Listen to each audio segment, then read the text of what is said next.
బీఆర్ఎస్లోకి భారీ చేరికలు జరుగుతూ ఉన్నాయి చేవెళ్ళ నుంచి. ఒకసారి మాట్లాడే ప్రయత్నం చేద్దాం. మనతో పాటు బీఆర్ఎస్ నాయకులు ఉన్నారు. మరి ఎట్లా చూస్తారు? భారీ ఎత్తున చేరికలు జరుగుతూ ఉన్నాయి బీఆర్ఎస్ పార్టీలో. భారీ ఎత్తున జరుగుతుందంటే కేసీఆర్ చేసిన పనులకు ఈ రేవంత్ రెడ్డి చేయకపోవడం వల్ల చేరికలన్నీ జరుగుతున్నాయి. కాబట్టి భారీ ఎత్తున 1000 నుంచి 1500 మంది ఈరోజు చేరడం జరుగుతున్నది. బీఆర్ఎస్ నుంచి, కాంగ్రెస్ నుంచి. మేము ఉన్న వాళ్ళం బీఆర్ఎస్లోనే ఉన్నాము. కొంతమంది 1000-1500 మంది వాళ్ళే, మేము కాకుండా వాళ్ళే చేరడానికి రెడీ ఉన్నారు ఈరోజు. అభివృద్ధి కోసం అని వెళ్ళినటువంటి మీ ఎమ్మెల్యే కాళ యాదయ్య ఏం చేస్తా ఉన్నాడు? అభివృద్ధి చేస్తా ఉన్నాడు నిజంగా? చేవెళ్ళ పరిస్థితి అభివృద్ధి చేస్తే మేము అందరం ఏం రాకుంటే ఆయన అభివృద్ధి చేస్తే ఆయనే చెప్పిండు అభివృద్ధి చేస్తా అని చెప్పి. ఏం అభివృద్ధి చేస్తున్నా మీకే తెలియాలి. అభివృద్ధి లేదు, ఏం లేదు. రేవంత్ రెడ్డి కేసీఆర్ గారు 2000 ఇస్తాను 4000 ఇస్తాను అన్నాడు. ఉరుకుండు తెచ్చుకోపోండి అన్నాడు. ఎక్కడ పోయినాయి అవన్నీ? రుణమాఫీ ఎక్కడ పోయినాయి? రైతు బంద్ ఎక్కడ పోయింది? బీసీ బంద్ ఎక్కడ పోయింది? ఇవన్నీ ఎక్కడ పోయినాయి? ఏవి లేవు.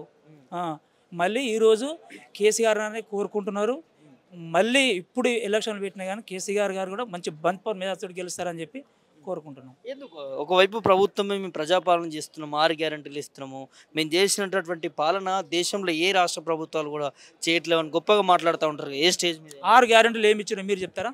6 గ్యారెంటీలు ఏమి ఇచ్చారండి? ఫ్రీ బస్ ఏందండి? కొట్టుకుంటున్నారు, బస్సులో కొట్టుకుంటున్నారు, సీట్లు లేవు. నువ్వు బస్సు ఫ్రీ ఇచ్చినప్పుడు బస్సులు పెంచాలా లేదా? లేడీస్ ఉంటే ఆపరు, ఈయనుంటే అడవ చేయబడితే ఆపుతాడు. ఏంది? బస్సు ఫ్రీ ఇచ్చినావు, బస్సులు పెంచాలి కాదనిలేం. బస్సులు పెంచక అందులో కొట్టుకుంటున్నారు. కొట్టుకునే పరిస్థితి వచ్చింది ఈరోజు బస్సులలో. రైతులకి రుణమాఫీ, రైతు భరోసా, 500 బోనస్ ఇవన్నీ ఇచ్చాము. ఏమి ఇవ్వలేడు. 500 బోనస్ ఇవ్వలేడు. రైతుల రుణమాఫీ కాలేదు, ఎవరు కాలేదు. చిన్న విలేజ్లు తీసుకున్నారు. అప్పుడు చిన్న విలేజ్ మా మండల్లో ఏర్వగూడ అని చెప్పి చిన్న విలేజ్ 450-500 ఓట్లు ఉన్నాయి. ఆ విలేజ్ తీసుకుంటూ ఆ విలేజ్లో అయితే కావచ్చు. 2 లక్షల వరకు కూడా కాలేవు. ఇప్పుడు 10 గుంటలు ఉన్నవానికి, అర్ధ ఎకరం ఉన్నవానికి, ఎకరం ఉన్నవానికి ఇప్పుడు స్టార్ట్ అవుతున్నట్టుంది. అది కావచ్చు. పెద్ద విలేజ్లలో ఎక్కడ కాలేవు. ఎన్నికల మేనిఫెస్టోలో పెట్టినటువంటి పథకాలు ఏవి కూడా ప్రజలకి ఎక్కడ కూడా కాలేవు. అవి ఎక్కడ జరగలేవు. అవి చెప్తున్నాం కదా. అక్కడ 14 నెలలు 15 నెలలు అవుతుంది. డిసెంబర్ అంటే 14 నెలలు 15 నెలలు అవుతుంది. ఇంతవరకు ఏది కూడా అమలు చేయలేడు. కాబట్టి మళ్ళీ పోయిన వాళ్ళందరూ కూడా మళ్ళీ ఇలా రానికి సిద్ధంగా ఉన్నారు. ఇప్పుడు పెట్టినా కానీ కూడా ఏ ఎమ్మెల్యే కానీ ఇప్పుడు బంపర్ మేతలు గెలుస్తాడని చెప్తున్నాం. వ్యతిరేకతనే. కాంగ్రెస్ ప్రభుత్వం వ్యతిరేకతనే. అందరు మళ్ళీ వస్తారు కాబట్టి కాంగ్రెస్ ప్రభుత్వం ఏం చేయలేదు కాబట్టి ఇక్కడ వస్తున్నారు.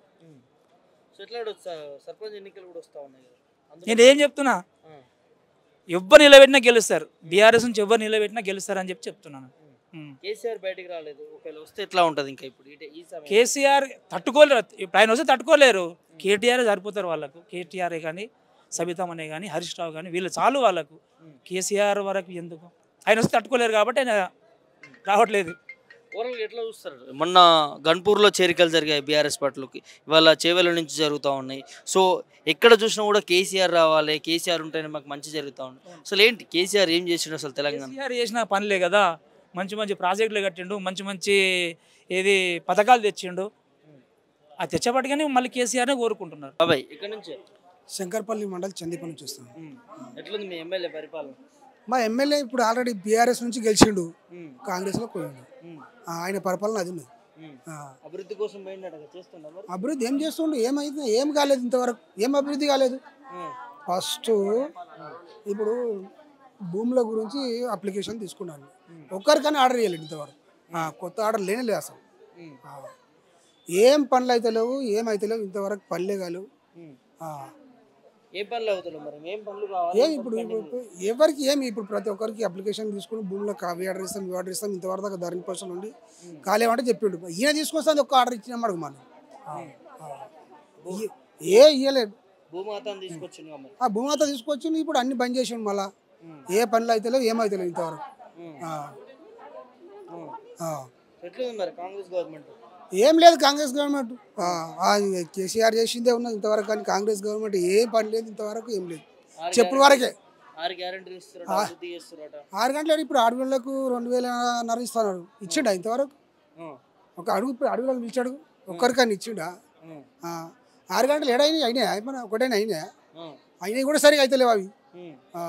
కొన్ని ఏమైనా ఏం కాలేవు. అవి చెప్పుడు వరకే అవుతున్నాయి. అవి ఏవి కరెక్ట్ అయితే లేవు. చేసుడు వరకే కానీ చెప్పుడు వరకే కానీ చేసుడు వరకు లేదు, ఏది లేదు.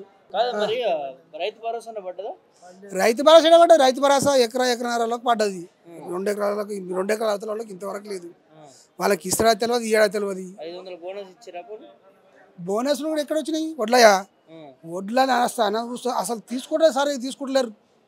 రైతులు వేరే ప్రైవేట్ మిల్లులకు అమ్ముకున్నాం, మేమే అమ్ముకున్నాం.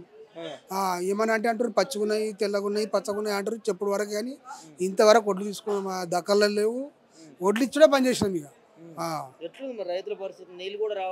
రైతులకు కరెంట్ సరిగా వస్తలేదు. కరెంట్ మోటార్లు కాలిపోతున్నాయి. చెప్పుడు ఏం చెప్తున్నాడు, రైతులకు కరెంట్ మొత్తం ఉచితంగా రైతులను ఇబ్బంది పెట్టదని చెప్తున్నాడు. కానీ ఇంత కరెంట్ అసలు అప్పుడు బీఆర్ఎస్ ప్రభుత్వం ఉన్నప్పుడు కరెంట్ మంచిగా వచ్చింది, మంచిగా ఇచ్చింది, అన్ని మంచిగా అయినాయి. ఇప్పుడు అసలు కరెంటే సప్లై అవుతలేదు సరిగా. పగలు మోటార్ నడుస్తలేదు, నైట్ పూట పోయి పెట్టుకున్న పరిస్థితి వస్తున్నది. చాలా ఇబ్బంది పడుతుంది సార్ రైతులు. మా ఎమ్మెల్యే ఏం లేదు ఇప్పుడు. ఇప్పుడు అక్కడ ఇక్కడ దూకిడు, ఏం పరిస్థితి ఏం లేదు ఆయన. మా ఎమ్మెల్యే పని ఏమీ లేదు. ఎందుకు పోయినో తెలియదు, మాకు చెప్పినాడు ఆయన.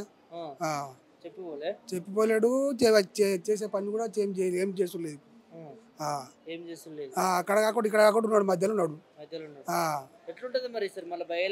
బై ఎలక్షన్ వస్తే బంపర్. ఫస్ట్ టైం మేము గెలిపించినాం, బీఆర్ఎస్ నుంచే గెలిపించినాం ఆయనను. వాళ్ళ ప్రభుత్వం వచ్చినప్పుడే బీఆర్ఎస్ గెలిచింది మా తాన. ఇప్పుడు బంపర్ మెజార్టీతో వస్తుంది. అంతే.